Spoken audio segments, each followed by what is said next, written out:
রাস্তাঘাটে বের হওয়ার সময় তিনটা আমল করে আপনি বের হয়ে যাবেন, ইনশাআল্লাহ ওই রাস্তাঘাটের বিপদ আপদ বালা মুসিবত থেকে আল্লাহ পাক আপনাকে হেফাজত করবে, রাস্তার অ্যাক্সিডেন্ট থেকে আল্লাহ পাক আপনাকে হেফাজত করবে।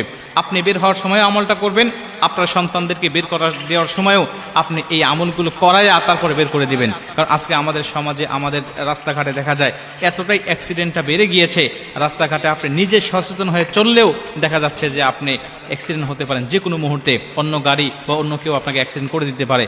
এই জন্য নবীজির শিখানো এই দোয়াগুলো, এই নিয়মগুলো পাঠ করে যদি আমি রাস্তাঘাটে চলতে পারি তাহলে আল্লাহ পাক অবশ্যই আমাকে হেফাজত করবে। যদি কোনোভাবেই অ্যাক্সিডেন্ট হয়েও যায় আল্লাহ পাক অবশ্যই এই অ্যাক্সিডেন্টটা আমার শহীদি মরণের কারণ করতে পারে। এজন্য এই দোয়াগুলো, এই নিয়মগুলো অবশ্যই আমাদেরকে পালন করা উচিত।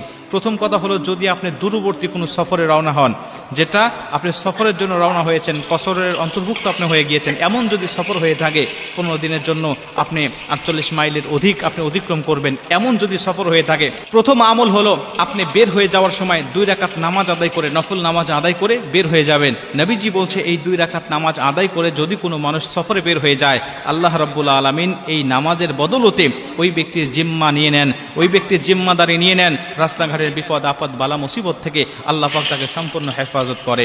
2 নম্বরে, আপনি রাস্তাঘাটে বের হওয়ার সময় যদি সফরটা আপনার কাছে হোক অথবা দূরে হোক, বাড়ি থেকে যখন বের হয়ে যাবেন তখনই আপনি আল্লাহর উপরে তাওয়াক্কুল করে বের হবেন। বিসমিল্লাহি তাওয়াক্কালতু আলাল্লাহ লা হাওলা ওয়ালা কুওয়াতা ইল্লা বিল্লাহিল আলিয়্যিল আযীম। এই দোয়াটা আমরা সকলেই জানি, ছোট্ট একটি একদম কমন একটি দোয়া।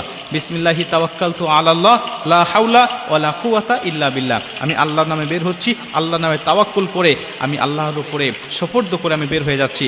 আপনি পড়তে পারেন, আপনি পড়লেন, আপনার সন্তান পড়তে পারে না, ছোট মানুষ, আপনি তাকে পড়ায়া দিলেন, আপনি তাকে পাঠ করায়া দিলেন, সন্তানকে স্কুলে বের করে দিচ্ছেন, বাজারঘাটে বের করে দিচ্ছেন, আপনি তার সামনে ডেকে নিয়ে আপনি পড়াবেন তাকে, বাবা তুমি পড়ো বিসমিল্লাহ তাওয়াক্কালতু আলাল্লাহ লা হাওলা ওয়ালা কুওয়াতা ইল্লা বিল্লাহ।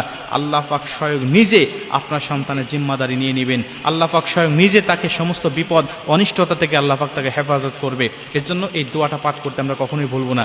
3 নম্বরে, আপনি যদি কোনো যানবাহনে উঠবেন, বাসা থেকে বের হয়ে আসছেন, নিচে এসে আপনি যানবাহনে উঠবেন, এই যানবাহনে ওঠার সময় অবশ্যই আপনি ওই দোয়াটা পাঠ করবেন, পবিত্র কোরআনে শেখানো বিসমিল্লাহি মাজরিহা ওয়া মুরসাহা ইন্না রাব্বি লাগাফুরুর রহিম। এই দোয়াটা আপনারা বেশি বেশি পাঠ করবেন। এটা পাঠ করলে আল্লাহ রাব্বুল আলামিন আমাদের কবুল করবেন। আরেকটি দোয়ার কথা পাওয়া যায়, সেটা হলো সুবহানাল্লাযী সাখখারা লানা হাযা ওয়া মা কুন্না লাহু মুকরিনিন।